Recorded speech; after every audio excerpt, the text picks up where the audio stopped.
Hello and welcome to episode 17 of Mathghamhain Morsels. This is again going to be in the Simple Comforts series, and this is going to be the enchiladas that I grew up eating. So, this is a very simple recipe. It just requires these four ingredients, a little bit of oil, and some tortillas. So, I have onion that I've already roughly diced up, not really small, just kind of medium chunks of onion. I have half a head of iceberg lettuce that I sliced up, just into ribbons effectively. I have ground beef that I already put through and browned up, which I didn't think that you guys needed to see me brown beef once more in one of these videos, considering that has happened several times in other videos. A can of Old El Paso red enchilada sauce. This one is a 19-ounce can. I couldn't find the 14-ounce can that I wanted to get. And then I have just the cheese, which is just a Mexican blend cheese. Whatever your preferred one is, you can use Sargento, you can use Kraft, you can use generic, whatever type of Mexican cheese you like, use that one. This is going to be an insanely simple recipe. I already have some of the work done. Really, it's just going to be heating up the tortillas, forming the enchiladas, and then sticking them in the oven to roast away, or bake away, rather. And I'll show you guys how that looks when it's all done, but first, let's start forming these enchiladas. So I'll join you guys in the kitchen. Okay, so there's a little bit of a technical difficulty. So you guys haven't just seen the video of me making this, because that video got corrupted. But let me explain what I did. So I had a setup where I had two pans, this glassware which I had lightly oiled, and all my ingredients spread out around me. In one of the skillets I had the enchilada sauce, which was just warmed through. In the other one, I had a little bit of beef fat, because I used the same skillet that I browned my 80/20 ground beef. And then the bag of cheese, the bowl of onion, bowl of lettuce, bowl of meat. All around me. So I grabbed a tortilla, threw it into the skillet with just that little bit of beef fat in the bottom. Turned it round while it was in there, making sure that it got warmed all the way through. Got just a very slight golden color. Not much of one. Didn't get crispy because I wanted it to stay nice and pliable. And then took the tortilla out of there and tossed it into the skillet with the sauce that was warmed through. Got it coated on one side, flipped it over, coated it on the other. Pulled it out of the skillet, kind of let the excess drip and run off. Then moved the tortilla to this glassware.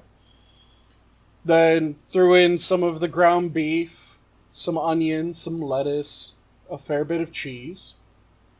Which that can all be done to personal preference. If you want a lot more lettuce, you can throw in more lettuce. If you want more meat, you can throw in more meat. Just make sure that you have enough space and you don't overfill your tortilla, because you want to roll up your tortilla entirely and you want to place it so that the seam side is down. So on the underside of this glassware is where all the seams for the enchiladas are hidden.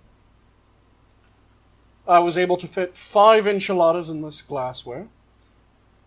Depending on the size of your glassware, the size of your tortillas, and how much you stuff in each one, you can get more or less in a pan. I did use my entire pound of ground beef. I hit 5, I had a little bit excess, but you always want a little bit extra of everything.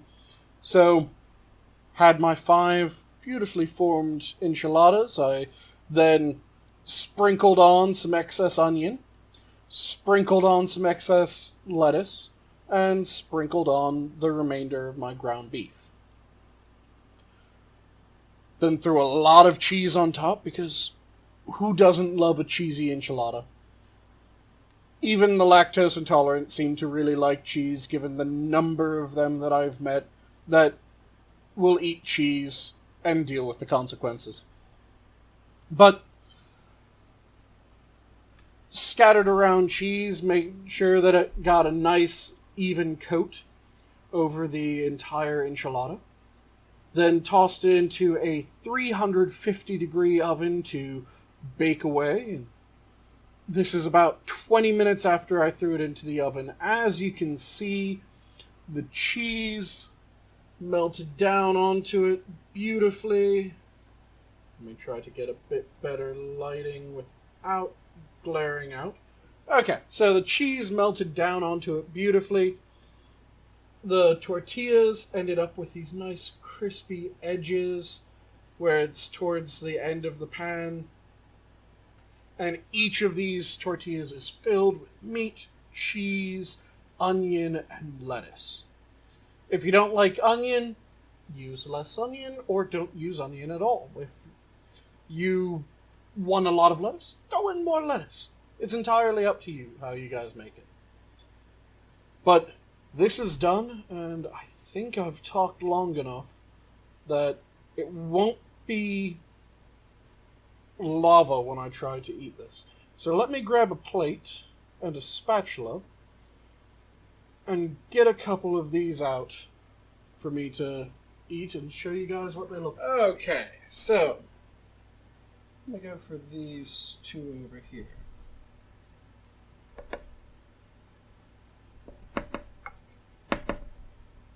Oh, and I poured the excess enchilada sauce over top before I threw them in the oven as well.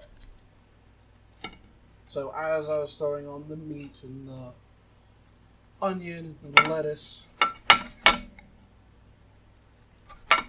this is kind of like lasagna. You never get them, or I won't say never, but you very rarely get them out in a pretty looking way.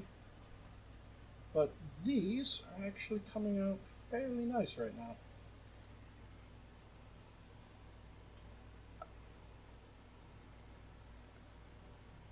Move this more towards the center of my plate. Grab the glassware out of the way. Oh, had some bits try to escape. Just throw those back on and a little bit.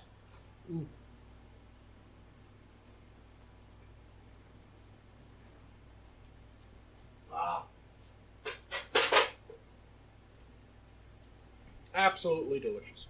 So, there's two beautiful looking. This is again one of those meals that's really easy to scale up and down for family, because all the ingredients are cheap. Ground beef, onion, lettuce. Let me flick the light back up. Onion, lettuce, couple cans of enchilada sauce, tortillas, cheese, all really cheap. So you can bake up a big plate of this, and what's really nice about this, especially if you're cooking for family and you make up a large portion, this is one of those dishes where the leftovers are almost better than the original.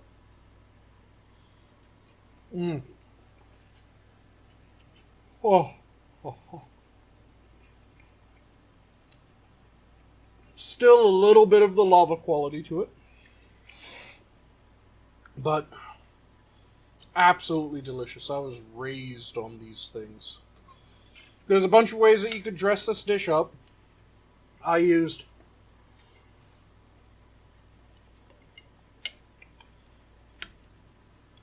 pre-made tortillas and canned sauce, so two really easy ways.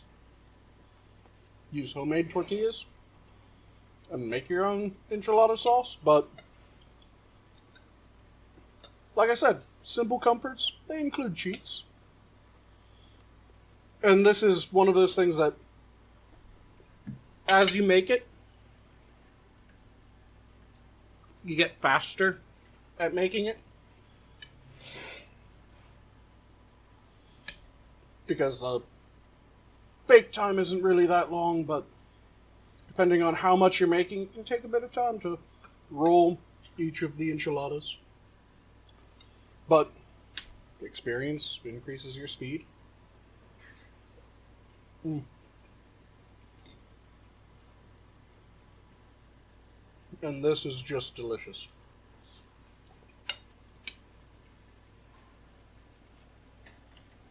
And before I eat the rest of this in front of you guys, I think it's time for me to leave off and, like I said, nice crispy edges of deliciousness. So I'll leave you guys with my normal try new things, try new flavors. Don't forget that the stuff you grew up on is delicious. Simple things don't mean that they aren't tasty. Things that use cheats don't mean that, oh, you can't eat that anymore because you've grown out of it. No. It's delicious. It's good food. Enjoy it.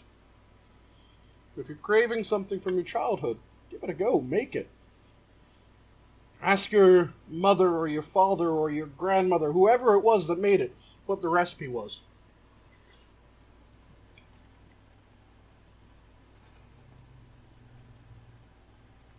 Reconnect with your past.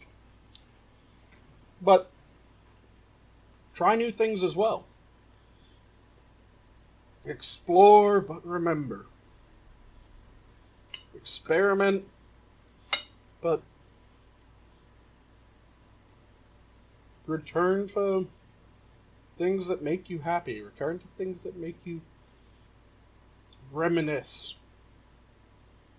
And with that, have a good one all. Enjoy your food. Give this a go. Let me know if you do. Goodbye.